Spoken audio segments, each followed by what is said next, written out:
Salut tout le monde, j'espère que vous allez bien. Aujourd'hui, petite visite de la Belgique. Donc s'il y a des Belges, n'hésitez pas à mettre vos meilleures équipes en commentaire. Là, l'idée, c'est de vous montrer des équipes qui marquent et encaissent, hein, du coup, où il y a un volume de buts en première mi-temps. Donc je vais vous en présenter plusieurs. J'en ai 1, 2, 3, 4, 5, 6, 7. 7 équipes belges en première mi-temps. Alors, on a l'équipe de Dender. Alors, je me suis basé sur les 5 derniers matchs. Hein. Donc, vous voyez, 1, 2, 3, 4, 5. Parce que ce qu'ils ont fait avant, bon, bah écoutez, bah, déjà, il n'y a, pas eu de, y a pas eu de but. Moi, je surveille en général et je vous recommande de surveiller quand même les 3 à 5 derniers matchs pour vous faire une idée. Il y a beaucoup de changements au cours des saisons. Donc, on va regarder au moins les 5 derniers matchs. Et là, sur ces 5 derniers matchs, eh ben écoutez, on a eu des buts encaissés, des buts marqués.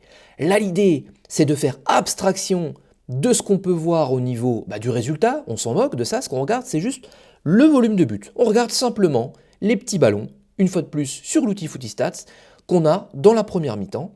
Et là, c'est intéressant. On passe à la deuxième équipe de Ghent, toujours sur les 5 derniers matchs. Donc 1, 2, 3, 4 et 5.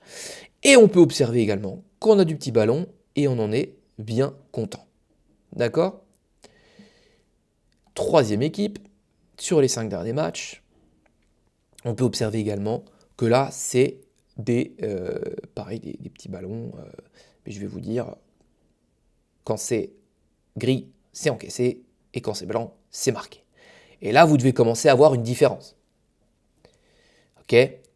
Là, ce qu'il faut commencer à se dire, la réflexion, hein, je ne vous prends pas des abrutis quand je vous dis on voit des petits ballons, c'est pour vous amener à chaque fois sur une réflexion petit à petit sur cette chaîne. Je rappelle que là, on est là pour voir des analyses de matchs, de la data, parce que moi, c'est ce qui me passionne, je fais ça depuis plus de 19 ans. Après, à vous d'utiliser ces outils, soit pour une passion de la data, soit pour en faire autre chose. Si vous voulez plus de détails et une méthode beaucoup plus claire et directe, vous avez le lien en description. Donc ce qu'on va essayer d'observer sur ces équipes-là, c'est à un moment donné le nombre de buts marqués, encaissés, savoir si l'équipe par exemple de Dender marque plus de buts ou on encaisse plus.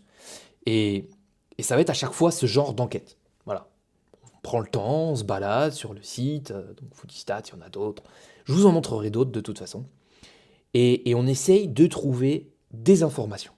Après, il va falloir que ces informations nous intéressent. Là, en regardant, je peux analyser le nombre de buts marqués. Ça, c'est mon objectif. Dans un premier temps, d'aller chercher le nombre de buts.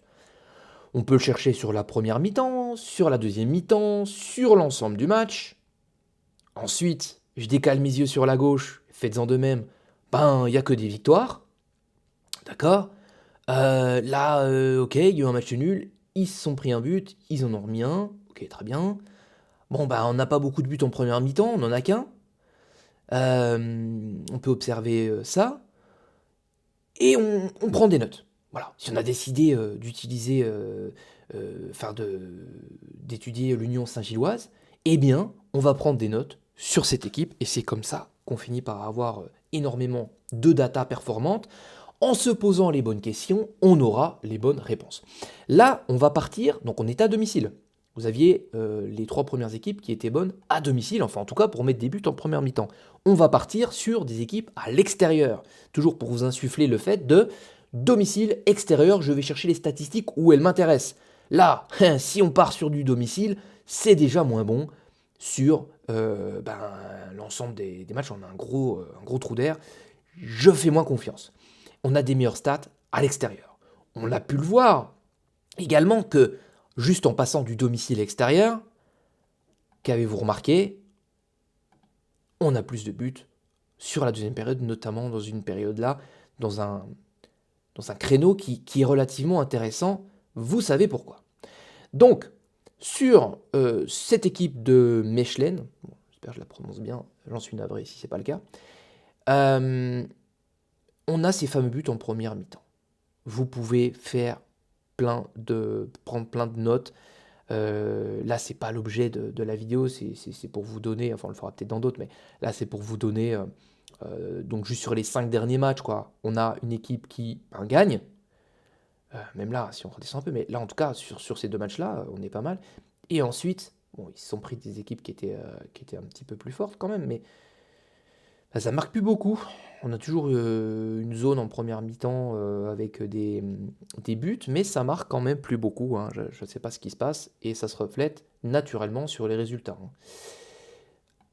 L'autre équipe toujours à l'extérieur de Waterloo, avec également sur les 5 derniers matchs des buts, et un volume de buts qui était assez dingue d'ailleurs au départ du championnat.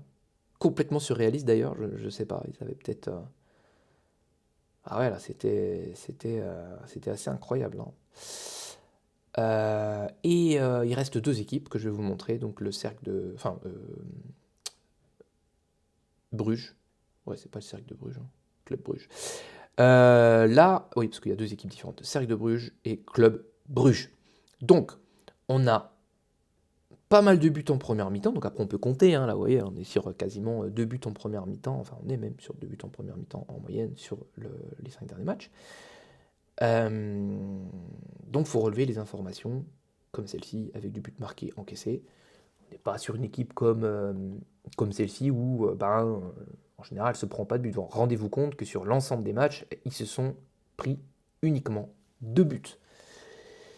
Ça s'appelle du clean sheet, hein. Pareil, c'est à noter. Et là, on est sur Cercle Bruges, voilà, à l'extérieur. Et vous avez du but, pareil, en première mi-temps, ce qui est intéressant. Donc là, on a fait ça sur le championnat belge. Si vous voulez plus d'informations, allez en description pour avoir plus d'informations sur les outils, comment les utiliser, quelle méthode d'analyse précise moi j'utilise. Vous trouverez de toute façon tous les compléments qu'il vous faut assez rapidement avec le lien qui est en description.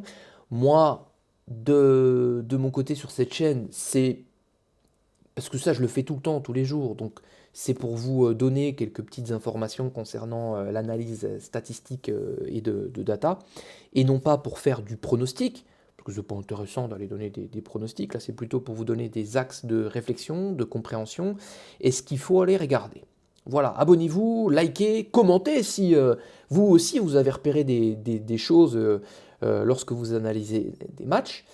Et on se retrouve dans une prochaine vidéo. Au plaisir!